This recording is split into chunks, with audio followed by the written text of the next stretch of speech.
Hello intelligents, welcome to homeo instruct. अगर आप इस चैनल के लिए न्यू हैं तो please do not forget to subscribe. आज का टॉपिक है 7 tips to become homeopath for beginners. तो ये कुछ 7 टिप्स है जो मुझे अभी पता चले in my second years lately. तो बहुत इम्पॉर्टेंट होता है कि आप जब कॉलेज में एंटर करें, फर्स्ट स्टेप ले, तभी आपको ये सब चीज़ें पता रहे, so you can go through that steps और आप उसको फॉलो करते हुए आपका पूरा माइंडसेट बना ले। फिर आगे जाके जब 5-6 साल के बाद आप प्रैक्टिस करने रहेंगे तब आपको उस चीज़ों का फ़ायदा होगा। ठीक है, तो without further delay let's get into it. So first tip is कि आपका कमांड होना चाहिए। ये होम्योपैथी से रिलेटेड सब्जेक्ट्स में तो फर्स्ट टिप है कि कमांड इन ऑर्गेनन। तो आपकी ऑर्गेनन पे कमांड होनी चाहिए। As the organon is the methodology कि कैसे करना है, ये आपको बताता है ऑर्गेनन। पेशेंट को आने बाद आप कैसे क्योर करेंगे, आपको कौन सी चीज़ें फॉलो करने की, ये सब चीज़ें ऑर्गेनन में डीपली है। तो इसलिए आपको ऑर्गेनन का स्टडी बहुत परफेक्ट वे से करना पड़ेगा। ठीक है, तो ऑर्गेनन फर्स्ट आप पढ़ेंगे 6th edition of organon of medicine by doctor Hahnemann. और सेकंड आप पढ़ेंगे वो 6th edition of organon of medicine समझने के लिए फ्रॉम ए.के. दास, जो कि एकदम सिंपल लैंग्वेज में है और स्टूडेंट्स रहे या फिर ग्रेजुएट्स, उनको समझने के लिए वो बहुत आसानी होती है। फिर second tip is command in HMM, homeopathic materia medica.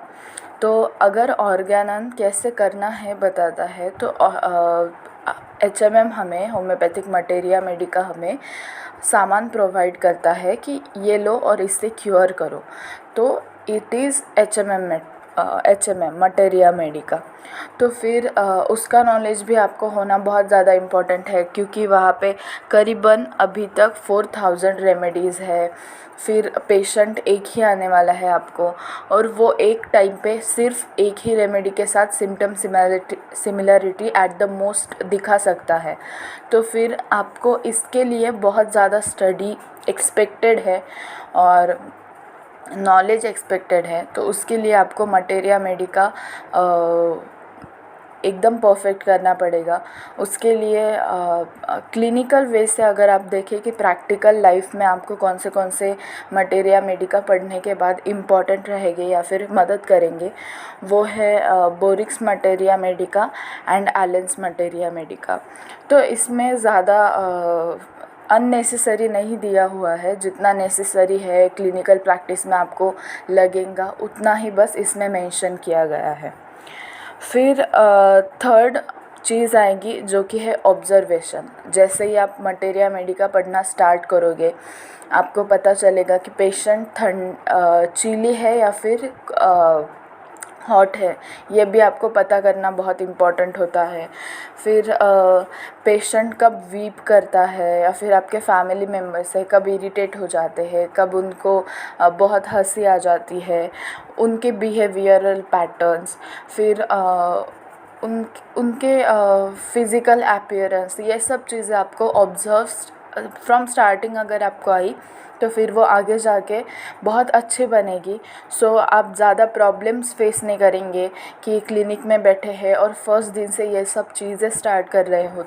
तो स्टार्टिंग से ये मेंटालिटी रखो कि आपको ऑब्जर्वेशन करना है, whether it be your family members, whether it be your friends, आपको सभी को ऑब्ज़र्व करना है, उनका अपीयरेंस, उनका कॉन्स्टिट्यूशन, ये सब आपको ऑर्गेनन और होम्योपैथिक मटेरिया मेडिका के थोड़ा थोड़ा नॉलेज लेने के बाद आपको लगने लगेगा नेसेसिटी कि आपको ऑब्जर्वेशन करना क्यों इतना ज़्यादा इम्पॉर्टेंट है।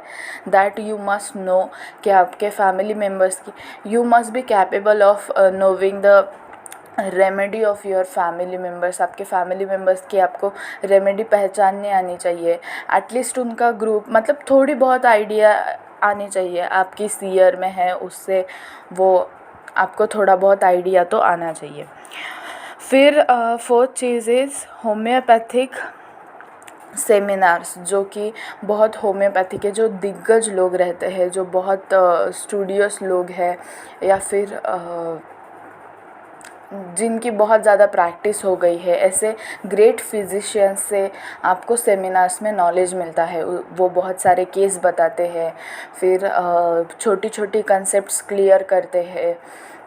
कई बार ऐसे कंसेप्ट्स दे देते हैं, ऐसे कीज़ दे देते हैं कि आप उनके उस बस उतने से बेसिस पे अपनी पूरी प्रैक्टिस लाइफ टाइम कवर कर सकते हैं। तो सेमिनार्स बहुत ज़्यादा इम्पॉर्टेंट है, ये मुझे सेकेंड ईयर में पता चला, अभी कुछ फेब्रुअरी में वगैरह। तो वो चीज़ बहुत ज़्यादा इम्पॉर्टेंट है कि आप जब होम्योपैथिक कॉलेज में आओ तभी आपको ये चीज़ पता रहे कि ठीक है मुझे सेमिनार्स करने हैं। और दैट इज़ नॉट प्रॉब्लम कि आप फर्स्ट ईयर में नहीं कर सकते हो, आप फर्स्ट ईयर से फाइनल ईयर तक हमेशा कर सकते हो। ग्रेजुएशन के बाद तो आप कर ही सकते हो।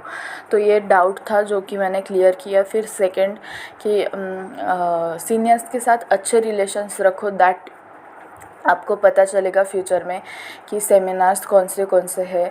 फिर मतलब वो बॉन्डिंग रखने के बाद आपको सेमिनार्स का पता चलेगा, सेमिनार से नॉलेज मिलेगा आपको, तो वो बहुत ज़्यादा इम्पॉर्टेंट है। कई लोग तो विदाउट स्पेशल गाइडेंस बस सेमिनार्स करते करते ही प्रैक्टिस स्टार्ट करते हैं, और उनको कभी भी कमी महसूस नहीं होती कि उनको प्रॉपर गाइडेंस नहीं मिला। Seminars is the key in homeopathy. आप वही कर के फिर सीखते हो कि कैसे करना है होम्योपैथिक प्रैक्टिस। ठीक है, तो सेमिनार्स कभी भी मिस आउट मत कीजिए। जितने जल्दी हो सके आप अपने लाइफ में सेमिनार स्टार्ट कर दो। सेमिनार्स ऑनलाइन भी अवेलेबल रहते हैं, ऑफलाइन भी अवेलेबल रहते हैं। जहाँ से आपको पता चलेगा ऑफलाइन है, अगर पॉसिबल हो तो जाओ, अटेंड करो। कुछ नहीं समझ आएगा, बट इतना तो समझ आएगा कि किस सब्जेक्ट का इम्पोर्टेंस बहुत ज़्यादा है। होम्योपैथिक फिजिशियंस प्रैक्टिकल वे में किस चीज़ को ज़्यादा महत्व देते हैं, यह सब चीज़ें सेमिनार्स में ध्यान में आती है। और क्योंकि बहुत सारे लोगों के एक्सपीरियंस रहते हैं, तो आपको पता चलता है कि मेजॉरिटी ऑफ पीपल किस साइड से है, तो आपको वो साइड से आप वो व्यू से प्रैक्टिस कर सकते हैं। ठीक है, तो सेमिनार्स बहुत इमेंस इम्पोर्टेंस का है इन होम्योपैथी। ठीक है, फिर ऑनलाइन में मैं आपको बोलूँगी, आप एनलाइटमेंट बोल के एक साइट है, उस एनलाइटमेंट एजुकेशन, उसके ऊपर जा सकते हैं। उसके ऊपर फ्री वेबिनार्स है, फिर कुछ पेड वेबिनार्स है। तो आपको जो आपके अंडरस्टैंडिंग से जल्दी समझ आएगी वो आप कर सकते हो जब भी आपको पॉसिबल हो तब। ठीक है, फिर fifth point is good listening skills. तो क्योंकि हमारे केस टेकिंग्स जो रहते हैं वो ऑलमोस्ट 1 आवर के रहते हैं, कभी कभी 2 आवर 3 आवर।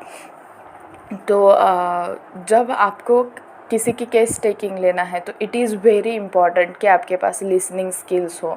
विदाउट दैट आप जब सामने वाले को बस अपनी ही सुनाने में पड़े रहेंगे तो patient will not be able कि उसको जो कन्वे करना था वो कन्वे नहीं कर पाएगा। तो स्टार्टिंग से जब पेशेंट आता है तो वो उसकी तरफ से क्या प्रयत्न करेगा, इससे भी आपका ऑब्जर्वेशन आपको रेमेडी ढूंढने में मदद होती है। तो ये बहुत ज़्यादा इम्पॉर्टेंट है, वो आने के बाद क्या बोलेगा, बैठने के बाद क्या बोलेगा। तो उतना जितना नेसेसरी है उतना तो आपको बोलना पड़ेगा ही। बट लिसनिंग स्किल्स का आप अगर किधर भी जाके गूगल पे देखो कि how to be good at listen people, तो जब आपको ये पता चलेगा कि लिसनिंग स्किल्स मतलब सामने वाले को बोलने का चांस देना, उसको समझना, सुनना। ठीक है, अच्छे तरीके से। वो जब बोल रहा है तो उसको कट ऑफ मत करो, उसको बोलने दो अच्छे से, उसका जब ख़त्म हो जाए तब आप बोलो। तो ये गुड लिसनिंग स्किल्स है, तो ये आपके पास होनी ज़रूरी है। आप उसका सुनेंगे, दुखना रोना जो भी है वो सब सुनने के बाद आपको उसको रेमेडी प्रेस्क्राइब करनी है।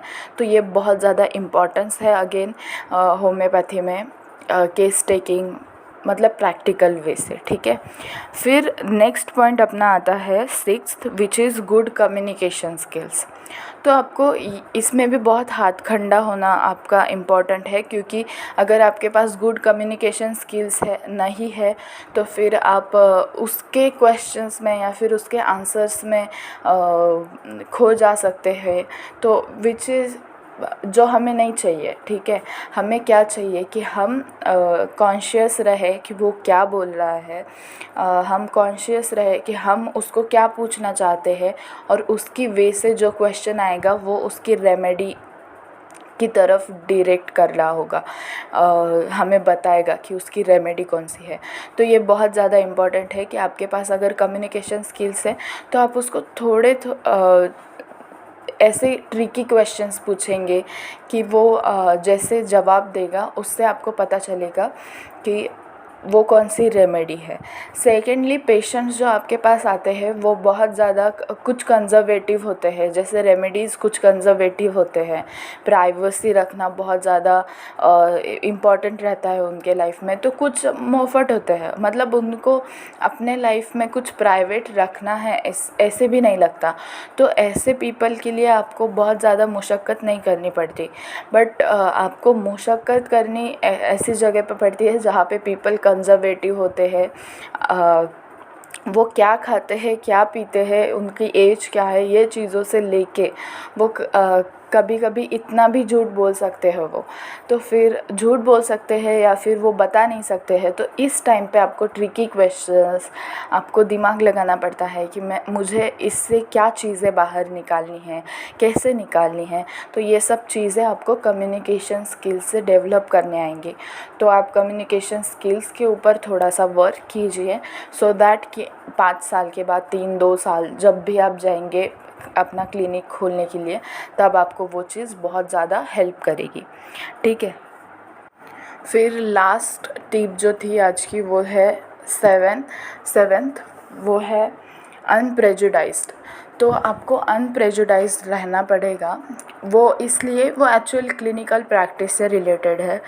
वो आपको जब फिजिशियन बनेंगे तो अनप्रेजुडाइज्ड रहना पड़ेगा, मतलब विदाउट जजिंग।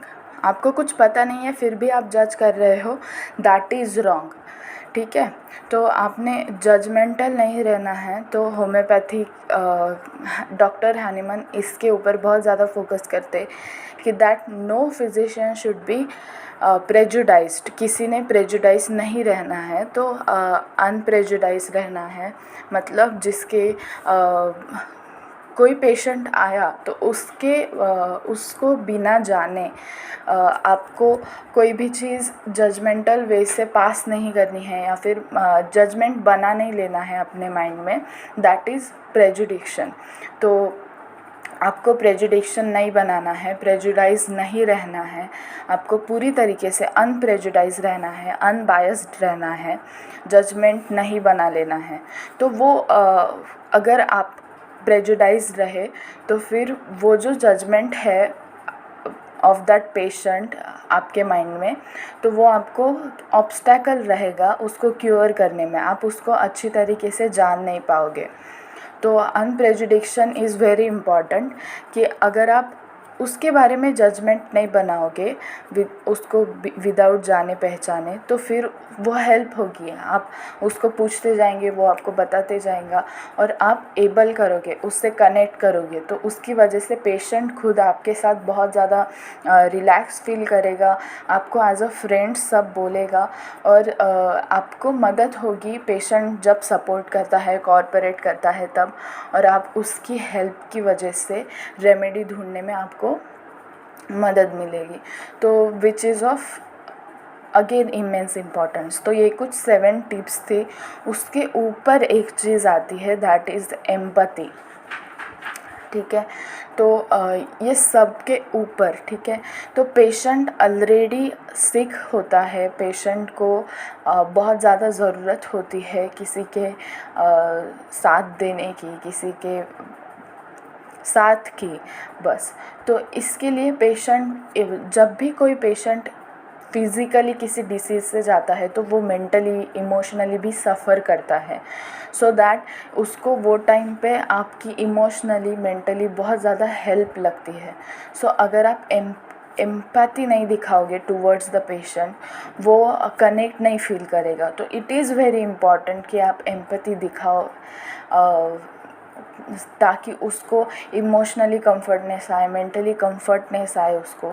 तो ये बहुत ज़्यादा इम्पॉर्टेंट है। अगेन ये 7 टिप्स थी, पर इन सब की जो अपन बोलेंगे मदर बाप जो भी था वो रहेंगी एम्पैथी। आपको पेशेंट की तरफ एम्फेथाइज रहना है, उसको हमेशा एम्पैथी देनी है और उसको कंफर्ट देना है इमोशनली और मेंटली, क्योंकि वो फिज़िकली सफ़र कर रहा है।